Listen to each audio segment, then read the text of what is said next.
What's going on, guys? Welcome back to the channel. In this video I want to go over some of the things you can do to have more success in the survival playlist. This is the competitive game mode in Destiny 2, and there's a number of reasons why you want to play this. First and foremost, there is some awesome gear behind it. You can only get some certain weapons by playing survival.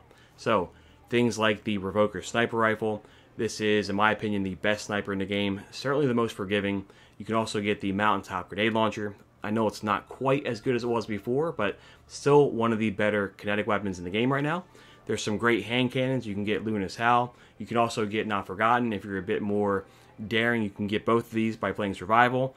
And you have the crown jewel, the Recluse. This is one of the best weapons in the game in both Crucible and in PvE. So survival has some of the best weapons, but you do have to work for those. You do have to get certain scores for your glory ranking, and that's going to be the focus on this video.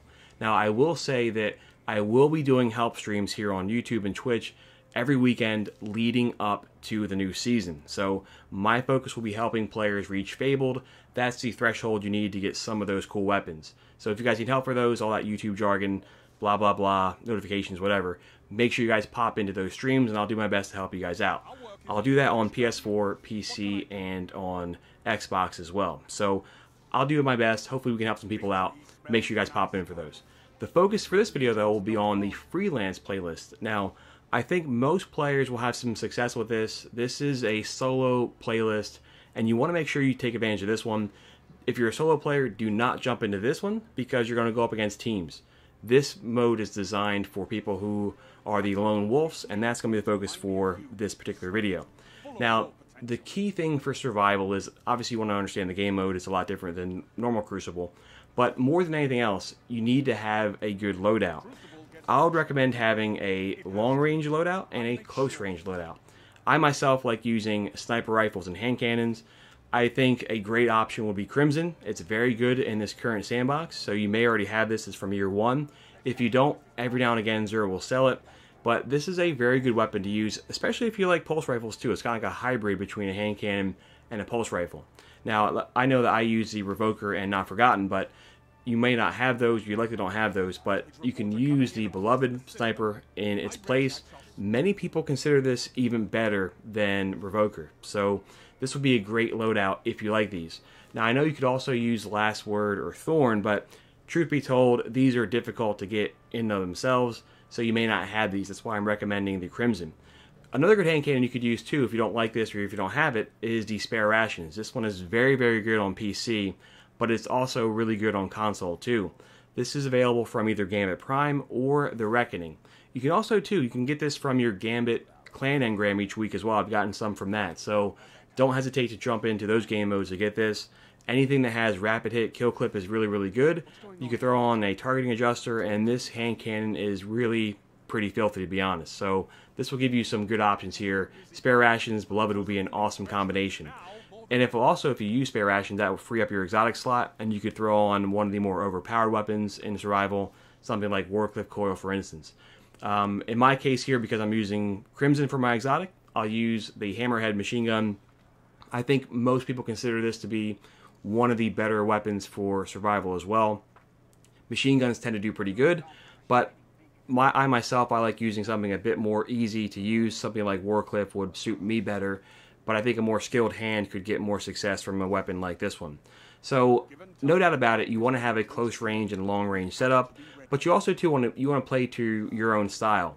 If you're a more aggressive player, then it might be worthwhile to, instead of using the sniper rifle, maybe you want to swap on a Mindbenders for your shotgun. Use a shotgun, be more aggressive.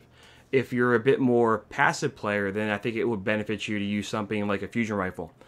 Don't hesitate to use something like Air Tool. I know a lot of people give people issues for that, but honestly, use what you feel most comfortable with. Use the weapons that have the best perks for you. So if you have an Air Tool backup plan, or if you have a Wizened Rebuke with Under Pressure backup plan, use those. You want to give yourself and you want to give your team the best chance of winning, regardless of the ire from the Reddit community. Use the weapons that you feel most comfortable with and match your playstyle. So super aggressive, go with the high mobility, go with the shotgun. If you are more of a mid-range player, go with the fusion rifle. balance out your playlist, or balance out your loadout with your playstyle. So you also want to make sure you match up your armor as well. So you don't necessarily be, you don't have to be a full PvP sweatlord like I'm masquerading as one right now by having super high mobility and recovery. But no doubt about it, truth be told, having high mobility and high recovery is going to give you the most advantage in survival. I would say recovery is probably the most crucial stat to have.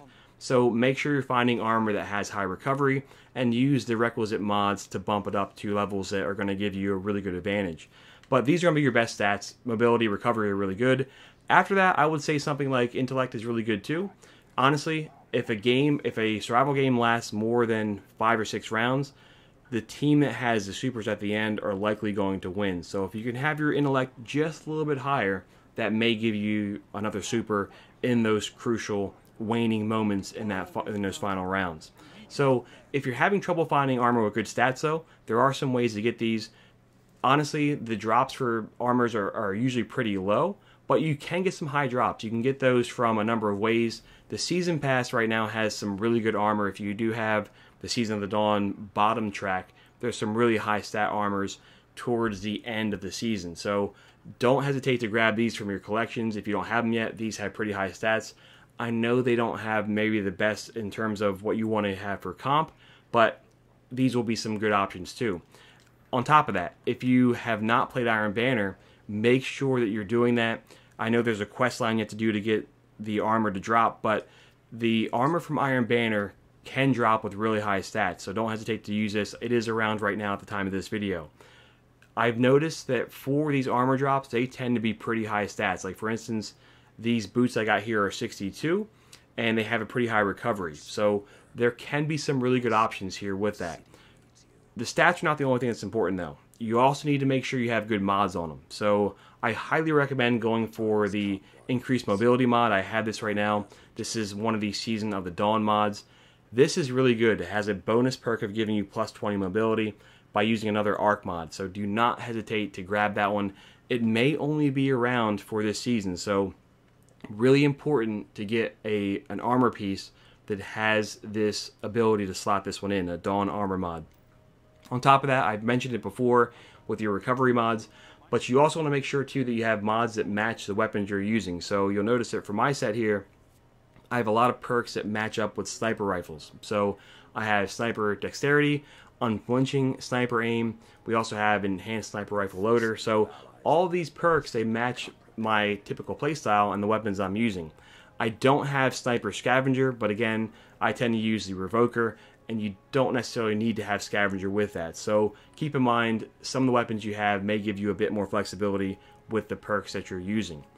The other thing I'd recommend too, this is really important, make sure you're having fun by playing. If you're losing games, I know that's not really fun, but honestly your best bet at that point is to back out and take a break. The nice part about this is once you reach certain point thresholds, you don't drop below those, and you tend to not lose as many points as you did in seasons past. You'll also get bonus points at reset too, as long as you don't quit any games or get disconnected, and you'll find yourself being at Fabled sooner than you might think. So if you've never played survival, jump in, have fun, try it out. It might give you some more confidence, it might give you some more exposure to competitive, and if Trials comes back, if Trials of Osiris comes back, you'll have that much more experience. I know that the survival game mode is a lot different than elimination, but this is a nice way of kind of jumping up from here into this whenever that does come back. So if this video, guys, if it was helpful, hit the like button. I appreciate you guys watching. Best of luck. Let me know in the comments when you hit certain thresholds, when you get the weapons that you want. I know you guys can do it, and I'll be there with you guys every step of the way. We'll talk soon. See ya.